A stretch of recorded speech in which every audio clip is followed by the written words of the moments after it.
Terraria has to be my favorite game. I've been playing it since 2014 when I downloaded it on mobile. When I found about the 1.3 update, I was excited. Terraria was the first game I ever bought on Steam. The game seemed so full of possibilities and the feeling of the unknown. Terraria is my most played game, with my playtime almost reaching 2,000 hours between different versions. With this under my belt, I feel like I am fully qualified to give an in-depth understanding of this game. The main complaint I used to see is that Terraria is just a ripoff of Minecraft. That sentiment has disappeared as of late due to more people looking at Terraria with an open mind. Not that Terraria really needed it. With over 30 million copies sold, instead of being in the shadow of the gaming giant Minecraft, Terraria left its mark large enough to be promoted inside of Minecraft. Terraria went through 61 different updates and patches during its 10 years of existence. Its official release started with Update 1.0 in 2011, with the next major update being 1.1, also in 2011. This update, and the smaller ones in between, collectively added things like potions, damage types, sawmills, and the ever-loved hard mode. The next update, 1.2, 2 years later in 2013, added new events, biomes, and a new dungeon, and 2 new bosses, both jungle themed, Plantera and Golem. After another gap of a few years, in 2015, added my personal favorite update, 1.3. This update added in, alongside the various mini biomes, new weapons, enemies, and an entirely different mode, the final boss of the game, the all-powerful Moonlord. This was thought to be the last major update by fans due to the final boss being added to the game. A smaller update came out a year later with a crossover with Dungeon Defenders 2. Adding a tower defense event that would progressively get harder the more you progress throughout the bosses. The game was supposed to be finished after the last 1.3.6 update, adding in a few minor features, but in 2019, during the gaming conference E3, a trailer was dropped for Terraria 1.4 Journey's End. After a small delay, Journey's End was released May of 2020. This update added many more things into the game. From 3 new bosses, Torch God, Slime Queen, and Empress of Light, 2 new game modes, Journeys Mode and Master Mode, and a major graphics overhaul with a new wind system. This update also added smaller things in, like NPC happiness and pylons, enabling pre-hard mode world travel. With just a few later updates for bug fixes and a 10-year anniversary special World Seed, the final chapter came to a close.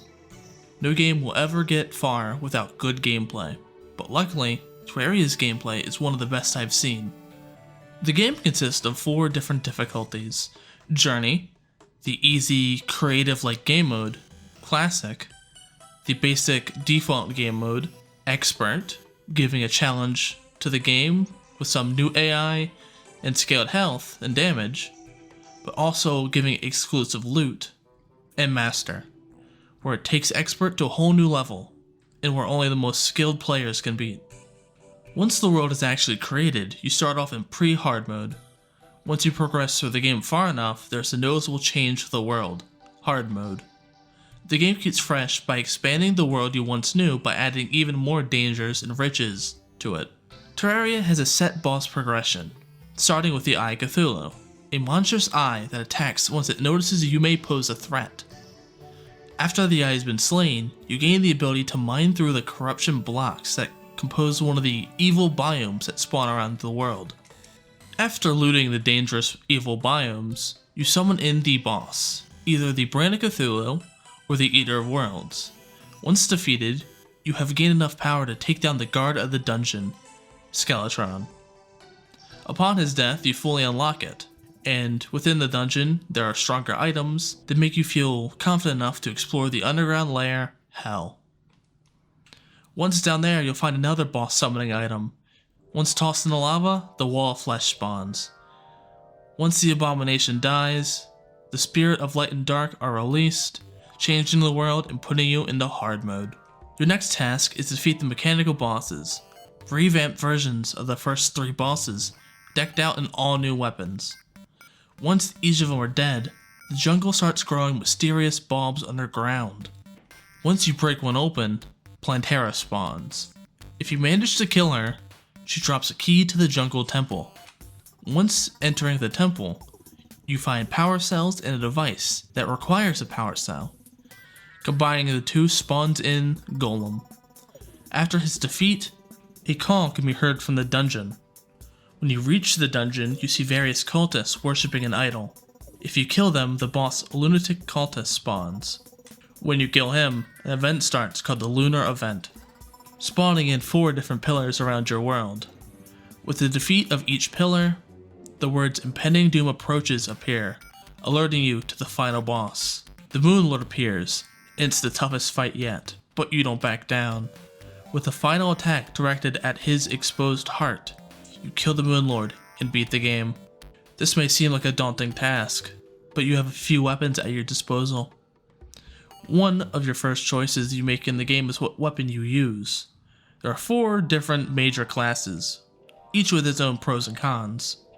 Melee class, high defense, medium attack, but suffers from low range. Ranger class, high damage, medium defense, but are cursed with having a limited supply of ammo. Mage class, really high damage, low defense, glass cannon, needs a lot of mana to function.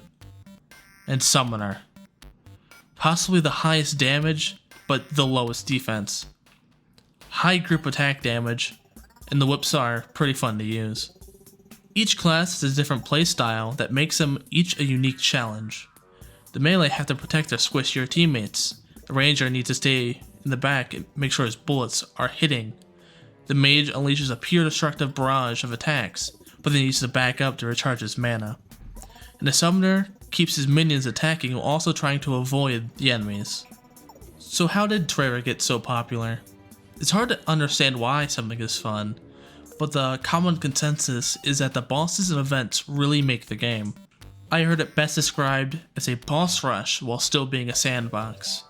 You progress through the game and watch as not only your world develops, but you do as well. As you defeat stronger and stronger bosses, you gain more items and armor, take down even stronger bosses. You start with wooden armor and copper tools, and end with cosmic armor and weapons strong enough to devastate any enemy that challenges you. Like I said before, the game starts with an easy, almost tutorial-like difficulty, but as you progress into hard mode, all the safeties are removed, making you feel like you just started the game again, but this time harder. I think it's one of the best parts of the game, that's why it makes it so memorable. What game is without its fanbase? Many games live and die by their fanbases, only continuing to exist because of their fans. Terraria has one of the best fanbases I've seen. Its Discord is full of people who really seem to care about the game, with channels dedicated to people who are just looking to play, and others about just posting images of the different builds they have done. Outside of the Discord, the fan-made art is incredible. Just look at these. What was playing in the background was the Terraria background music. The soundtrack boasts 86 songs in 5 different volumes, 4 proper volumes, and 1 otherworldly soundtrack. Each song enhances the area where it is played, from the calming windy day music to the tension-filled boss music. Each properly supports the tone the game has. How could I talk about Terraria and not talk about the community mods? With Tmod Loader being added as a DLC to Terraria, gaining access to mods is easier than ever, and there's a reason to download mods. The most popular mod for Terraria is the Calamity mod, adding in many new bosses, biomes, weapons, and items. This mod nearly doubles the content in base Terraria. One of the other popular mods are the Fargo's Mod Collection, adding greater challenges, but also adding a large amount of equipment, each based on a set of items. The music in each is also really good, especially the Calamity soundtrack, which it's made by DM Dokuro. I think one of my favorites has to be the theme for one of the last bosses in Calamity, Roar the Jungle Dragon. With that, I think this should be the end of the review. In my opinion, Terraria is a game that everyone should at least try, and it's deserving of the 14th place of the best-selling games. Let's just finish off this review by watching the end credits.